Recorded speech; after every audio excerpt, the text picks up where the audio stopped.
Hey, welcome to Starbound. I'm Daniel Pierce, and I'm going to be your narrator today. Nearly 500 supporters get early access to our stories. That's including Sunspire Academy and Frarian and Rimiki. If you would like to unlock early access and support our new episodes and series, tap join below and become a Starbound member today. Now, let's get into today's story. Sirens howled across New Hanford like banshees with laryngitis, their wailing crescendo punctuated by the occasional explosion. Plumes of radioactive smoke, an elegant shade of neon green that Mother Nature never intended, billowed skyward, painting the atmosphere with cancerous brushstrokes. Beneath the sagging porch, tiny kitten paws kneaded anxiously against splintered wood.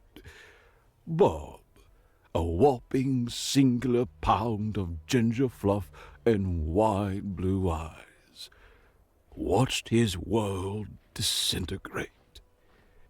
His tail twitched with each new tremor that rattled through the ground. The concrete beneath his tiny paws vibrated like it was having a geological seizure. Military trucks roared down the street, their tires crushing abandoned toys and the occasional unlucky squirrel. Humans in hazmat suits that made them look like oversized marshmallows screamed at each other with the practiced panic of a species that had perfected the art of fucking up. New Hanford reactor breach. Total evacuation ordered. The televisions and emergency broadcast systems blared in unison, like an apocalyptic choir. This is not a drill. Repeat, this is not a drill.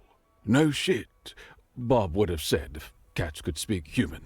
Instead, he mewed pathetically, his tiny heart hammering against his ribcage like it was trying to break free and run away on its own. Kitty! A small voice pierced through the chaos. A little girl with pigtails and a stuffed unicorn clutched to her chest, dropped to her knees, her tear-streaked face peering under the porch. Come here, Kitty. We have to go. Bob inched forward, drawn to the familiar voice, a stark contrast to the cold terror gripping the town. Her fingers stretched toward him, almost touching his whiskers. Emma, now! A man's voice thundered, and the girl was suddenly yanked backward by a pair of adult hands. But Daddy, the kitty! There's no time, sweetie. The last evac ship leaves in 3 minutes. Bob watched, frozen in place, as the girl's anguished face disappeared into the crowd. Her screams for the kitty gradually faded beneath the roar of engines and the hiss of reactor steam. The last emergency spacecraft hummed to life at the edge of town, its engines glowing with the same unnatural blue as the failing nuclear reactor. Bob, from his new vantage point atop an abandoned car, watched the final vestiges of humanity flee their self-made apocalypse in their fancy spacecrafts, which were apparently too good for cats. A cold breeze made Bob fluff up against the weather and the terrifying calamity he witnessed as humans panicked in all directions until they somehow fired themselves into emergency evacuation aircrafts. Bob licked his paw with nervousness as the last ship vanished into the clouds, leaving him to face the end of the world alone. The devastation came in waves. First were the physical changes. Buildings collapsed like soggy cardboard in a rainstorm, crumpling with groans that sounded disturbingly human. Trees wilted, their leaves curling inward like dying spiders. The very air shimmered with radioactive particles that danced before Bob's eyes like tiny malevolent fireflies. Animals scattered. Dogs, suddenly masterless, formed packs and howled mournfully before retreating into the poison wilderness. Birds dropped from the sky mid-flight, their feathers falling like toxic snow. Rats, those eternal survivors, grew bolder, scampering openly across streets in broad daylight. And then came the mutations. Nothing dramatic at first, no extra limbs or glowing eyes, just subtle, disturbing changes. Trees grew at unnatural angles, the branches twisting like arthritic fingers reaching for help. Squirrels became inexplicably aggressive, their chittering taking on an almost tactical quality as they organized raids on abandoned homes. And Bob changed too. The scrawny kitten with the bell collar that read Bob in cheerful Comic Sans because humans were nothing if not inappropriate, grew. Not just in the normal kitten-to-cat way, but in a holy shit that's not normal way. His claws extended like switchblades, perfect for disemboweling the occasional mutated rabbit that hopped too close. His teeth lengthened into needle points that could puncture through the skulls of rats that had grown to the size of small dogs. His fur, once a cheerful orange tabby pattern, developed a subtle iridescent sheen that was only visible in certain light. As the months and years passed, Bob learned to hold his own in his toxic wonderland. The radiation that killed weaker creatures seemed to fuel him, filling his muscles with unnatural strength and his mind with a feral intelligence that bordered on cunning. A pack of mutated raccoons that had cornered him near the collapsed grocery store. The raccoons, their eyes milky with radiation cataracts, and their ringed tails now hairless and scaly, chittered menacingly as they closed in. The largest raccoon, sporting an extra toe on each paw and a gash across its snout, lunged at Bob's neck, or more specifically, for the shiny tag that still hung there. The raccoons had developed a peculiar obsession with shiny objects, hoarding them in nest built from human debris and bones. Bob didn't hesitate. He leapt straight up, twisting in midair with a grace that belied his now substantial size, and landed on the raccoon's back. His newly formidable claws sank into the creature's flesh, down to the bone. Blood gushed from the punctures that Bob's claws made. The raccoon shrieked, a sound somewhere between a rusty hinge and an out-of-tune violin. As Bob's jaws clamped around its neck, one violent shake, and the raccoon went limp. The others backed away, hissing their displeasure, but unwilling to challenge the ginger demon that had once been a mere house cat. Bob dragged his kill to the hollowed-out refrigerator he'd claimed as a den, the bell on his collar jingling with the obscene cheerfulness against the backdrop of nuclear devastation. It was the only thing he had left from before. Meanwhile, Lieutenant Jenna Cross pressed her face against the viewport of the landing craft, watching as the blasted landscape of what was once New Hanford materialized through the toxic haze. A vast expanse of twisted metal, collapsed concrete, and bizarrely contorted vegetation spread out below them like a demented artist's fever dream. Sweet baby Jesus on a pogo stick. she muttered, fogging the glass with her breath. It's even worse than the satellite images showed. Behind her, Gideon Shaw snorted derisively. Yeah, that meltdown's some nasty business. Most everyone got out safe, but, well, let's just say I'd hate to stumble across the tattered remains of those who didn't make it out. Gideon sniffed. Those poor bastards got an ugly death. Gideon, it's not appropriate to talk about the dead like that, Jenna scolded. Gideon shrugged. Call the ambulance if you're so sensitive about it. Jenna turned to deliver a caustic retort, but was interrupted by a wet nose nudging her hand. Crowley, Gideon's massive German shepherd, gazed at her with intelligent brown eyes that somehow managed to convey both sympathy and judgment simultaneously.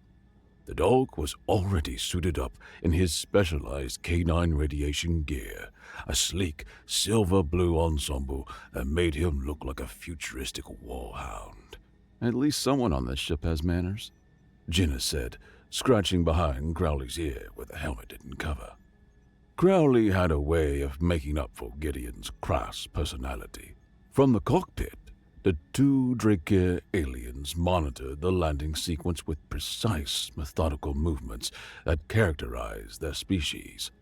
The gray-green scales rippled under the ship's lights, and the ridges along their elongated heads twitched with barely contained anxiety. Approaching final descent vector, announced the pilot, Xavier, his voice a peculiar combination of hiss and purr that human vocal cords could never replicate. Life sign readings are inconsistent. The navigator, Victor, tapped his elongated fingers against a holographic display. Interference from radiation, perhaps, or what? Gideon demanded, strapping her plasma rifle across her back with practiced efficiency. Victor's secondary eyelids fluttered, the Drakeer equivalent of a nervous swallow. Or there's something alive down there that shouldn't be. Jenna laughed, the sound harsh in the tense atmosphere of the ship. There's a lot of shit down there that shouldn't be alive, but somehow is. That's why we're here, remember? Operation Recovery, find tech, catalog mutants, don't die horribly, simple. Your species has a disturbing talent for understatement, Lieutenant Cross, Xavier observed dryly, guiding the ship into what remained of New Hanford's central square. The landing was rough. The ship bounced twice on the uneven terrain before settling with a hydraulic hiss. External sensors immediately began flashing warnings. Radiation levels, chemical containments, atmospheric toxins, all well beyond survival parameters for unprotected organisms. Gideon checked Crowley's suit one last time, her fingers deft despite the bulky radiation gear she wore. You stay close to me, got it? She murmured to the dog, who responded with a soft woof of acknowledgement. Jenna finished securing her own hazmat suit, triple-checking the seals before slinging her research pack over her shoulder. Inside were specimen containers, a portable analysis station, and, somewhat incongruously, a small spray bottle filled with purified water. Victor noticed and tilted his head questioningly, the movement reptilian in his abruptness. It gets hot in these suits, Jenna explained, patting the bottle. A little mist now and then keeps me from turning into human soup. Your species' thermoregulation is appallingly inefficient, Victor commented, adjusting his own biological armor, a living second skin that shimmered like oil on water, protecting the Drakeer from environmental hazards. Yeah, well, not all of us can evolve convenient built-in hazmat suits, Jenna retorted. Some of us had to use our big, inefficient brains to invent technology instead. Xavier, standing by the airlock, made a sound that might have been a laugh or a cough. Mission parameters remain unchanged regardless of your biological shortcomings. We have 6 standard hours to secure viable technology samples and catalog surviving life forms before radiation exposure reaches critical levels for our equipment. Gideon finished a final check on her weaponry and gestured to Crowley, who sat at alert by her side. The Welcome Committee doesn't look too particularly friendly out there. Let's move fast and not try to disturb the locals, wherever the hell they might be now. The airlock hissed open, releasing them into the twisted remains of New Hanford. The team moved through the ruins with practiced efficiency, each member falling into their assigned role. Jenna catalogued plants that had no right to exist, ferns with metallic fronds that clinked softly in the hot, stagnant breeze, trees with bark that pulsed like living flesh, flowers that seemed to track their movement like predators monitoring prey. Gideon and Crowley took point, the woman's rifle ready and the dog's ears constantly swiveling to catch sounds beyond human perception. The two Drake moved with the precise caution of scientists accustomed to hostile environments, their scanners sweeping continuously. Fascinating, Jenna murmured, taking a sample from a mushroom that glowed the same sickly green as the clouds overhead. The cellular structure is completely reconfigured, but is still recognizably Agaricus bisporus, a common button mushroom. The radiation has accelerated evolution by at least a millennium.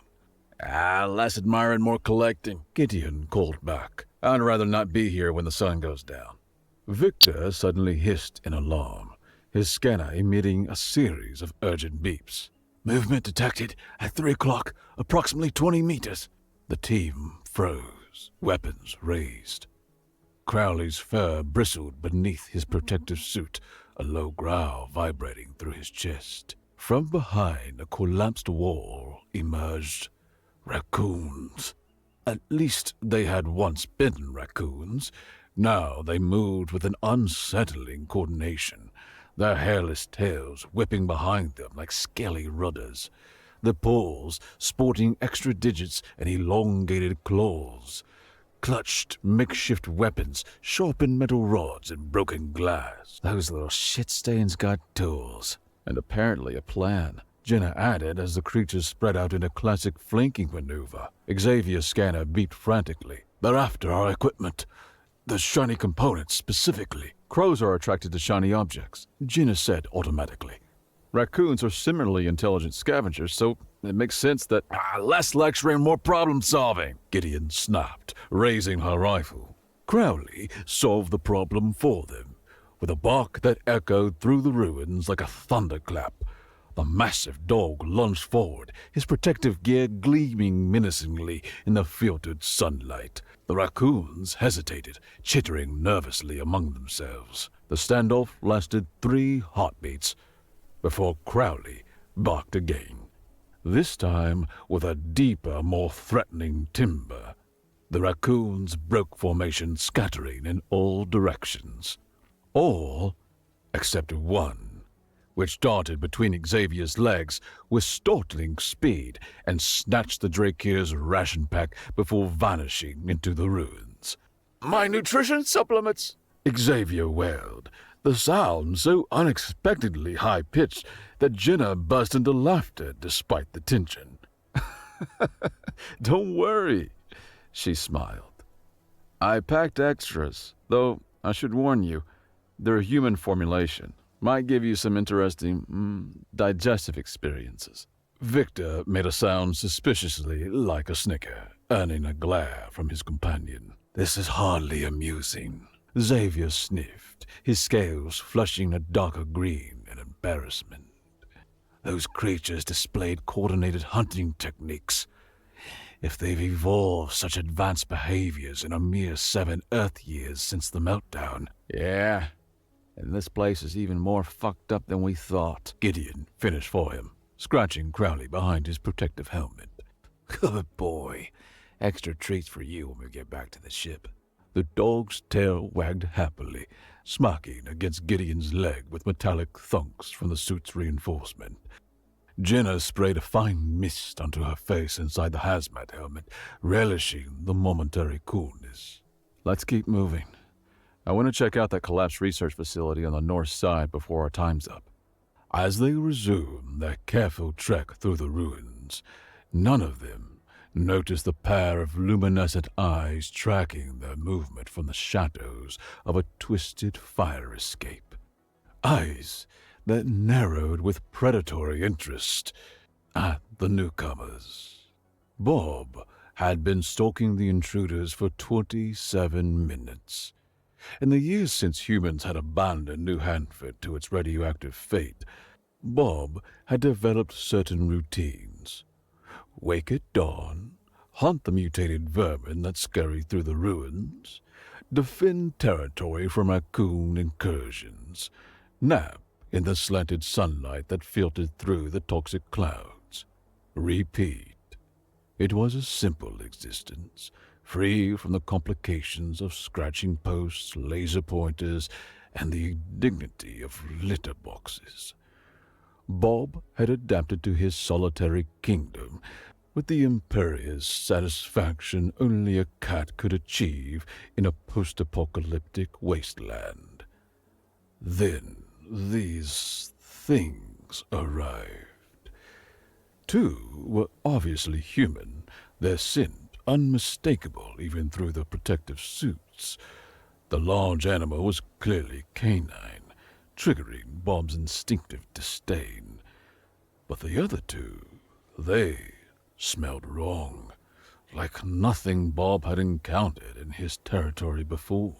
He followed them silently from above, leaping between rusted fire escapes and crumbling rooftops with a grace that belied his substantial size. The radiation had been kind to Bob in that respect. He now weighed as much as a small leopard, his frame corded with lean muscle beneath his mangy, glowing fur. One female human separated from the group, wandering toward a patch of mutated ferns that waved gently despite the absence of wind. Bob's ears flattened. She was approaching his favorite hunting ground, where three-eyed mice nested in abundance. This would not do. Silently, Bob dropped from his perch, landing on padded feet behind a twisted metal structure that had once been a playground swing. Tail lashed back and forth, sending small pebbles skittering across the cracked asphalt. The woman, Jenna, he had heard the others call her, knelt beside the ferns, her back to him as she collected samples in small containers. She hummed softly to herself some tune from before times that stirred vague memories in Bob's radiation-addled brain. He crept closer, belly low to the ground, eyes fixed on the intruder. Unaware of the lethal predator stalking her, Jenna Cross was having the time of her life. Sure, she was knee-deep in a radioactive hellscape where every breath without her suit would melt her lungs like cheese in a microwave, but scientifically speaking, this was a pure gold mine. "Look at the cellular division in these ferns," she murmured into her recorder as she scraped tissue samples into a container. "The radiation has accelerated their growth cycle exponentially, but instead of causing cancer, it created a stable, if grotesque, new form of..." A sharp bark from Crowley cut through her scientific reverie. The dog was staring in her direction, hackles raised beneath his protective suit. Jenna! Gideon shouted, suddenly alert. Get back here now! Jenna started to rise, but her foot caught on an exposed root. She stumbled backward, landing hard on her backside with a grunt of surprise more than pain. That's when the scanners went berserk. Unidentified hostile entity detected. Blared Xavier's device, its lights flashing urgent red. Caution, caution. Radiation levels exceed safe parameters. A sound cut through the electronic warnings. A bone-rattling screech followed by a hiss that seemed to echo from every direction at once. It raised the hair on Jenna's neck, despite the protection of her suit. Crowley whined, an uncharacteristic display of uncertainty from the normally fearless dog. He pressed himself against Gideon's legs, his body trembling visibly. What the hell? Gideon raised her rifle, scanning the area with professional precision. Jenna, don't move. The ferns in front of Jenna rustled ominously. Victor and Xavier had taken cover behind a crumbling wall. The scanners pointed toward the disturbance.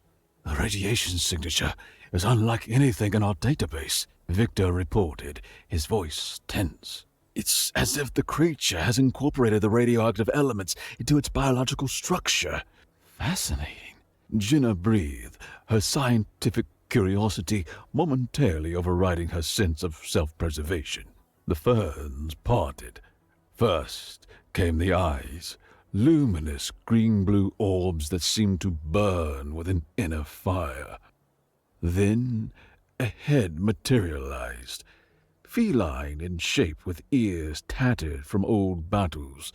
The creature emerged fully into the light, and Jenna felt her breath catch. It was a cat. A house cat, if the collar around its neck was any indication. But this was no ordinary feline. It stood nearly as tall as Crowley at the shoulder, its once orange fur now a patchy mess of matted clumps and bare skin that glowed with a subtle radioactive sheen. Its long claws extended from massive paws, and when it opened its mouth to hiss again, Jenna saw fangs that would make a saber-toothed tiger jealous. The creature, the cat, fixed its gaze directly on Jenna, its tail lashing with predatory intent. Hold fire! Jenna called out, noticing Gideon's finger tightening on the trigger. It's just a cat. Just a cat? Xavier's voice rose to a near squeak. That abomination is emitting enough radiation to power a small city. Gideon kept her weapon trained on the beast. Jenna, that thing is twice the size it should be and glowing like a nightlight on our radars. Just a cat doesn't cover it. The mutated feline took another step forward, its movements unnervingly deliberate. It lowered its head, muscles bunching visibly beneath its mangy coat. It's going to pounce, Victor warned, his scanner beeping frantically. Jenna locked eyes with the creature, seeing beyond the mutations and the feral aggression to what lay beneath. A survivor, abandoned by humans, forced to adapt to a world that should have killed it 1,000 times over. In that moment, she recognized a kindred spirit. She rolled her eyes, the gesture visible through her helmet's faceplate. Behold, the final boss of Earth. It's a fuzzball with a bad attitude and radioactive mutations. Real scary. Gideon's reply was tense. I mean, it kinda is. Crowley whimpered in agreement, still huddled protectively between Gideon's legs. The cat's eyes narrowed to slits, and without warning, it launched itself toward Jenna in a spectacular display of feline athleticism. Time seemed to slow as the beast soared through the air, claws extended, jaws open in a silent snarl. Jenna rolled sideways at the last possible moment, years of combat training kicking in, despite her scientific focus. The cat landed where she had been sitting a heartbeat earlier, skidding slightly on the loose rubble. Before anyone could react further, Jenna reached for her belt and unclipped her water spray bottle with the calm precision of someone who had clearly dealt with the feline attitude before.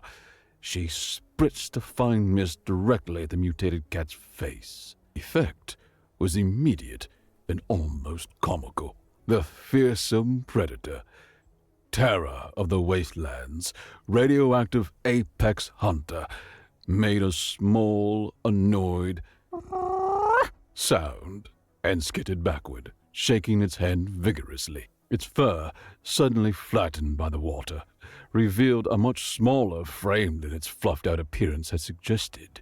Jenna started laughing. Look at you. You're not the monster of New Hanford. You're just a cranky radioactive house cat with a superiority complex. Now that the creature wasn't in full threat display, they could see it clearly.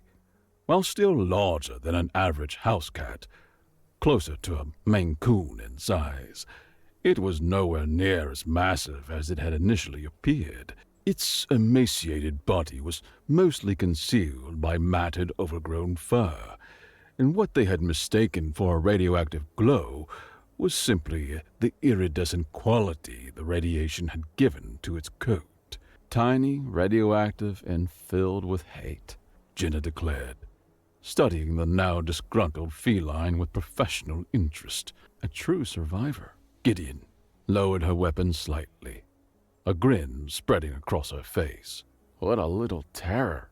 The cat, now thoroughly insulted by both the water and the laughter, sat down and began to groom itself with pointed dignity, as if the entire attack had been nothing more than a misunderstanding. As it turned slightly, Jenna caught a sight of something around its neck, a faded collar with a small metal tag that somehow had survived 7 years of nuclear apocalypse. "All right, you little radiation sponge," Jenna murmured, slowly lowering herself to a crouch. "Let's see if we can be friends."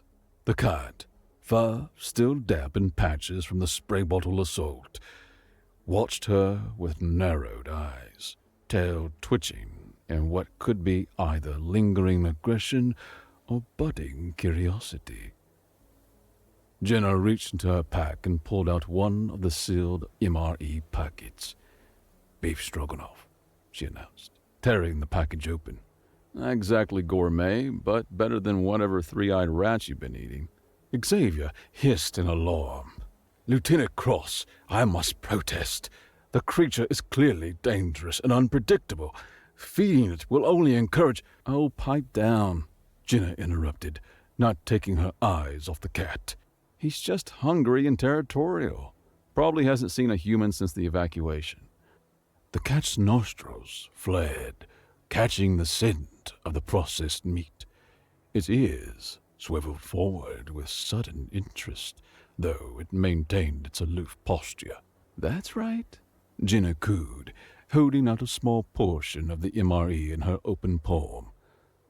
"Smells good, doesn't it? Come on. I won't spray you again, unless you're being an asshole." Victor shifted nervously behind his scanner. "Its radiation signature is fluctuating. I believe it's excited?" Gideon snorted. "It's a cat, probably plotting how to eat the food without admitting it actually wants it." The feline began a slow, circuitous approach. 3 steps forward, 2 steps to the side, 1 step back. The ancient dance of a cat pretending it wasn't interested in something it desperately wanted. Despite its mutations and feral existence, some behaviors remained hardwired.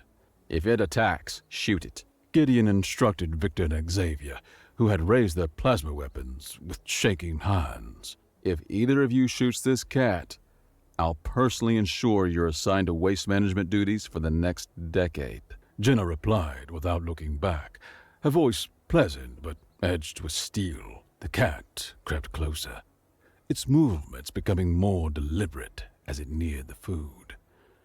When it was just out of arm's reach, it paused, studying Jenna with an intelligence that seemed almost human.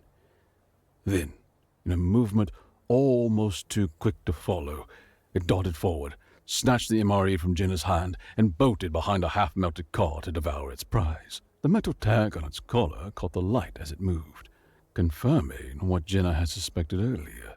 There was writing on it. For the next 2 hours, Jenna conducted what she later described in her official report as negotiations with the indigenous feline population. which consisted of bribing the cat with increasingly larger portions of her own rations. Each time, the cat would approach a bit closer, stay a bit longer. The Drakeer watched this process with a combination of scientific fascination and abject horror. The beast consumes the offerings, yet shows no gratitude. Xavier observed, his voice hushed. Is this some form of tribute to prevent its wrath? Gideon, who had settled on a broken concrete slab with Crowley at her feet, laughed. Ha! That's cats for you. Humans have been serving them for thousands of years, and they still act like they're doing us a favor by existing. By the third hour, the cat had progressed to accepting food directly from Jenna's hand without immediately retreating. By the fourth hour, it allowed her to remain within arm's reach while it ate. I think we're making progress, Jenna announced, her voice triumphant as the cat finished the last of her rations. Progress toward what exactly? Gideon asked. We're supposed to be cataloging mutated life forms, not adopting them. Jenna ignored her, focused instead on the moment of truth. Slowly, with the caution of someone disarming a bomb, she extended her hand toward the cat, not offering food this time, but aiming for the spot just behind its tattered ears. The cat tensed, and behind her, Jenna heard the soft whine of plasma weapons powering up. Easy, she murmured to both the cat and her nervous companions. Easy now. Her fingertips made contact with matted fur. The cat remained motionless for one breath, two, and then, like a dam breaking, it pushed its head against her hand with surprising force. A sound emerged from the creature, a broken, rattling noise, like machinery in desperate need of oil. It took Jenna a moment to recognize it is purring. Holy shit, Gideon breathed as the cat, its eyes half closed in apparent bliss, flopped dramatically onto its side, exposing its belly. You've tamed the nuclear hell beast. He's just a big softy, Jenna laughed, cautiously scratching the cat's exposed stomach. Aren't you, buddy? The purring increased in volume, becoming almost alarmingly loud in the quiet ruins. Write this down, Victor whispered urgently to Xavier. First successful interaction with angry earthling feline. Note the peculiar vibrations it emits when satisfied. Is it dying? Xavier asked nervously. His scanner pointed at the prostrate cat. That's purring, Gideon explained, her lips twitching with suppressed laughter. It means it's happy, or possibly plotting murder. With cats, it's sometimes hard to tell the difference. As if to demonstrate this duality, the cat suddenly grabbed Jenna's hand with its front paws and began furiously kicking at her wrist with its back legs while simultaneously gnawing on her fingers, though notably with far less force than it was clearly capable of. Jenna laughed, even as the Drakeer cried out in alarm. It's attacking her, Xavier shouted, raising his weapon. No, it's playing, Gideon assured him, placing a restraining hand on his arm. That's how cats play. They're tiny sadists. But it looks violent, Victor protested, his scales paling in distress. Jenna, still enduring the bunny kicks and love bites, grinned up at them. Cats get special privileges that other pets don't. If Crowley tried this, he'd be in serious trouble. But when a cat does it, it's adorable. Gideon snorted. Ha! That's because cats have weaponized cuteness. It's their evolutionary superpower. The Drakeer exchanged bewildered glances. How is Lieutenant Cross even doing that? Victor asked Gideon in a staged whisper. Is she immune to pain? Or radiation? Gideon shrugged, scratching Crowley behind the ears. Yeah, some people just get cats. She wrinkled her nose. Not me. But Jenna seems to get along with them just fine. The cat's purring reached a volume that echoed across the clearing, drowning out the ambient sounds of the ruined city. Can it, Gideon? Jenna called out, overhearing the conversation. You just like a mindless puppet that does whatever you tell it to. Gideon barked a laugh. You think Crowley is a mindless puppet? You should have seen him when he was an adolescent. He took down an entire ship of Drake's soldiers by himself.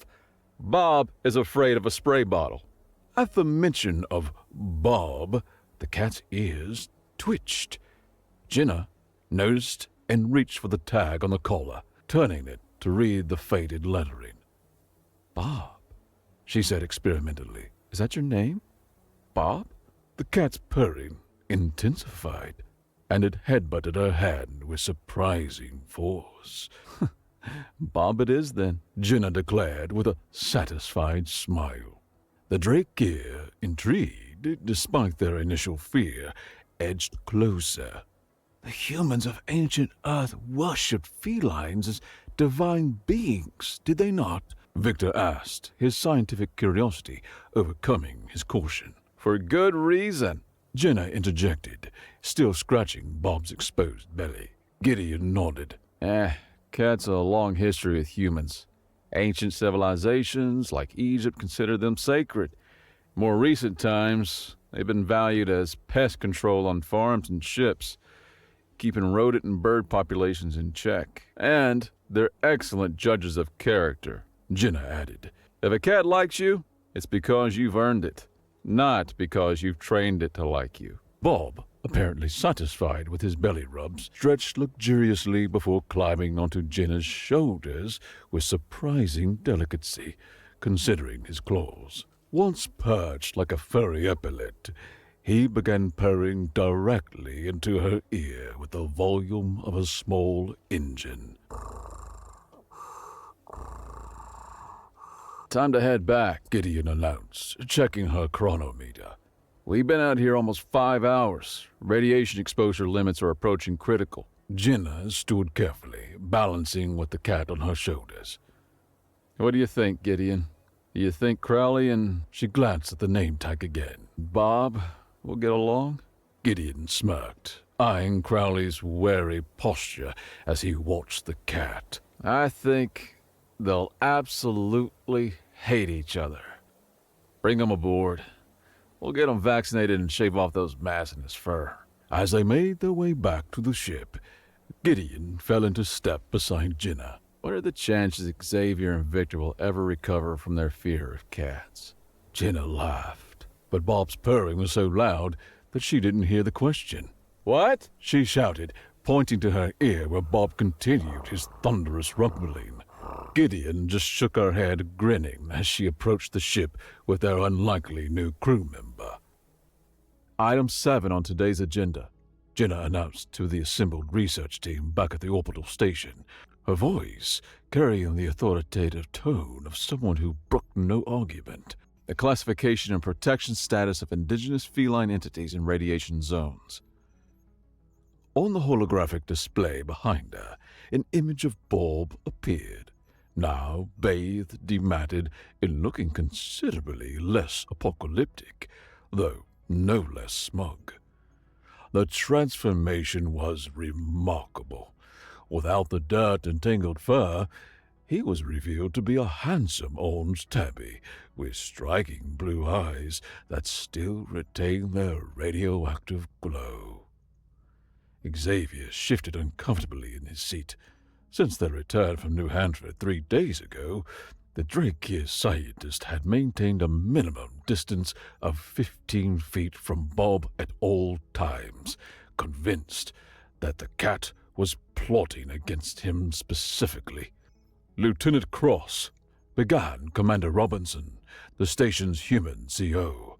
"While I appreciate your enthusiasm for this subject, I'm not sure it warrants a special classification beyond our standard protocols for recovered fauna." With all due respect, Commander, Jenna countered, advancing to the next slide, a spectral analysis of Bob's radiation signature. this is no ordinary fauna. Subject BOB has not only survived in an environment that should have been lethal thousands of times over, but has adapted to it in ways that defy our current understanding of radiation biology. B.O.B.? Gideon whispered from her seat in the front row, Crowley at attention by her feet. Biologically optimized B. Jenna whispered back without missing a beat. I had to make it sound official. She continued her presentation with the fervor of a religious convert. Furthermore, the psychological resilience demonstrated by subject BOB suggests that felines as a species possesses unique coping mechanisms for environmental catastrophe. In layman's terms, they're too stubborn to die and too spiteful to give up. A murmur of amusement rippled through the human contingent of the audience. The Drakeer representatives remained stoically silent, their scales shifting color slightly in what might have been discomfort. Therefore, Jenna concluded, I propose that all feline entities be classified as protected biological assets, crucial to our understanding of radiation adaptation and potentially vital to future terraforming efforts. Commander Robinson leaned back in his chair. A smile played at the corners of his mouth. And this has nothing to do with the fact that you've already adopted this particular specimen? Bob, as if on cue, sauntered across the conference table, tail held high like a radioactive flagpole. He paused in front of Robinson, fixed him with a penetrating stare, and then deliberately knocked the stylus off the table with one paw. He makes a compelling argument. Robinson chuckled as the stylus clattered to the floor. The motion passed unanimously among the human contingent. The Drakeer abstained, citing unresolved concerns about the creature's temperament in their official statement. Later, in the station's mess hall, Jenna sat with Gideon and a small group of human scientists, watching with undisguised amusement as Bob patrolled the edge of their table, hissing at any Drakeer who passed too close. They're calling him the survivor of New Hanford, Gideon reported, scrolling through her datapad. It's all over Drakeer scientific channels. There's a whole thread debating whether all Earth felines possess latent radioactive adaptation capabilities, or if Bob is a unique mutation. Jenna snorted into her coffee. If they spent 5 minutes with an ordinary house cat, they'd realize that Bob's just displaying standard feline entitlement, now with bonus radiation. Across the room, a group of Drakeer officers huddled together, casting nervous glances toward Bob. Their whispered conversation carried in fragments to the human table. They monsters for companionship, tiny soft-footed weapons. Consider the military applications. Gideon nearly choked on her synthesized ample. They think Bob is some kind of secret biological weapon, she wheezed between fits of laughter. I mean, technically speaking, Jenna tilted her head thoughtfully. He did survive a nuclear apocalypse, terrorize an entire ecosystem into submission, and now has half the Galactic Confederacy scientific community questioning their understanding of radiation physics, all while maintaining the attitude of a spoiled prince, Gideon added, watching as Bob deliberately knocked a salt shaker off the table, his expression one of pure feline satisfaction as it chatted. That's cats for you, Jenna said fondly. End of the world? Inconvenient, but adaptable. Mealtime delayed by 5 minutes. Unforgivable crime against felinity. That evening, Jenna prepared for the first interstellar journey with her new companion. Bob, thoroughly examined, vaccinated, and fitted with a specialized radiation-dampening collar, which he had already tried to remove 17 times, sat in a reinforced carrier emblazoned with "Property of Lieutenant Cross" in bold letters. As the last of the Drakia crew boarded the transport ship, giving the carrier a wide berth, Bob hissed menacingly, his eyes glowing slightly brighter in the dimmed pre-launch lighting. Jenna knelt beside the carrier, her expression softening as she met Bob's gaze through the reinforced door. "You survived nukes, starvation, mutated raccoons, and the goddamn apocalypse," she said, chuckling darkly as she scratched him through the ventilation holes. "Buddy, you're gonna do great in space."